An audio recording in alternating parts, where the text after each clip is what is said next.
പത്തനംതിട്ട ഗവിയിലേക്ക് പോവാം. രാവിലെ നേരത്തെ എത്തേണ്ടതുകൊണ്ട് തലേ ദിവസം ചെക്ക് പോസ്റ്റിനടുത്ത് അക്കോമഡേഷൻ എടുത്തു. 8:30 മുതലാണ് എൻട്രി.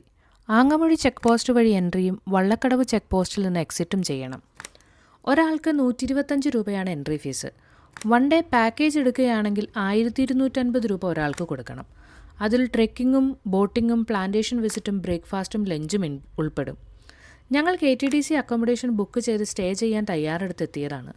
KTDC അക്കോമഡേഷൻ മാത്രമേ ഗവിയിലുള്ളൂ. പ്രൈവറ്റ് അക്കോമഡേഷൻസ് അവൈലബിൾ അല്ല. 3000 മുതൽ 6000 വരെ റേഞ്ചിൽ അക്കോമഡേഷൻ ഫെസിലിറ്റി ഉണ്ട്. ലഞ്ച് കഴിച്ച് നേരെ ബോട്ടിങ്ങിന് പോയി.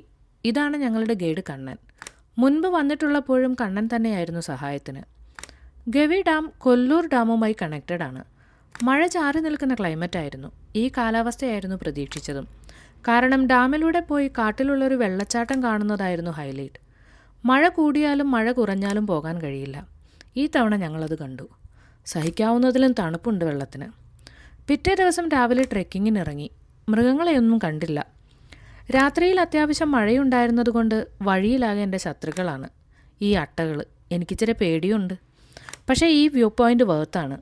ദൂരെ കാണുന്ന വൈറ്റ് ബിൽഡിങ്സ് ശബരിമലയാണ്. തിരികെ ഇറങ്ങിയത് കമ്പം തേനി വഴിയാണ്. മുന്തിരിത്തോട്ടത്തിലിറങ്ങി മുന്തിരിയും വാങ്ങി നേരെ വീട്ടിൽ പോന്നു.